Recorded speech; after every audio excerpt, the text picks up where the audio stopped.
Hello friends, Assalamu alaikum. This is my second video and it's about the first day of my brother's exam. It's his first year final exam of class 4. এটা হচ্ছে খুলনা শহরের ছেলেদের জন্য সবচেয়ে স্বনামধন্য school, জিলা school.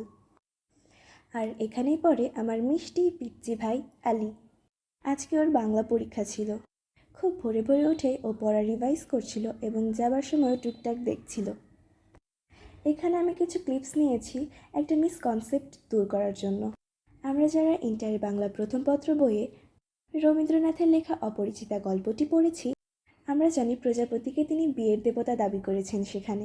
ইদানিং আমাদের চারপাশে অনেক বেশি প্রজাপতি ঘুরঘুর করতে দেখা যায়।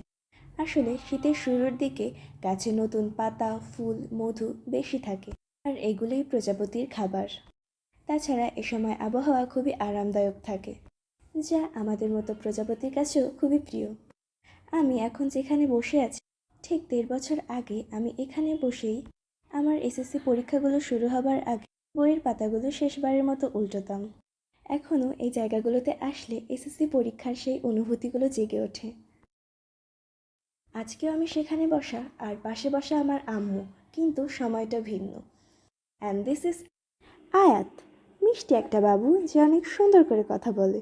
আর এখানে আম্মু একটুখানি হলুদ কিনেছিল এই আঙ্কেলের কাছে। এখানে আম্মু আমাকে দেখাচ্ছিল বকুল ফল, যেটা নাকি খাওয়া যায়। তো চলুন এবার আমরা শুনে আসি পরীক্ষার রিভিউ। আলী,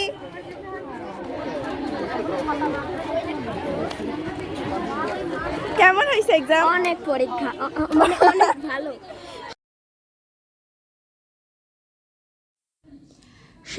সময়ের গতিতেই বদলে যায়, স্কুল জীবনের শেষ হয়ে যায়, আর আমরাও বড় হয়ে যাই টের পাওয়ার আগেই।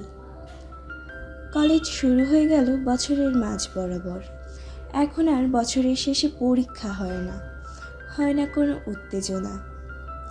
ডিসেম্বরের এক্সাম শেষ করে যে নানু বাড়ি যেতে হবে, সেই ভাবনাটা আর মনের মাঝে আসে না। মায়ের কাছে আবদার করা হয় না একটা নতুন র্যাকেট কিনে দেবার জন্য। ভোরে উঠে শিউলি কুড়োনোর সেই শান্ত সকাল এখন শুধুই গল্প। বছরের শেষে নিজের গ্রামে খোলা আকাশের নিচে প্রাণ ভরে নিঃশ্বাস নেওয়া, এই সাদামাটা সুখগুলো আর জোটে না। নিশ্চিন্তে কয়েকটা দিন ঘুমিয়ে থাকা আর নতুন বছরের জন্য কল্পনা জল্পনা করা, সবই যেন কোথাও হারিয়ে গেল। এখন সময় চলে যায় ক্লাস, ব্যাচ, প্র্যাকটিক্যাল এই হিসেবের ভিড়ে। গ্রামের শিশির ভেজা ঘাস এখন আর আমাদের ডাকে না। কখনো মনে হয় ইচ্ছে করলেই কি আরেকটু ধীরে বড় হওয়া যেত, আরও কিছুদিন কি স্কুলের সেই ছোট্ট পৃথিবীতে থাকা যেত।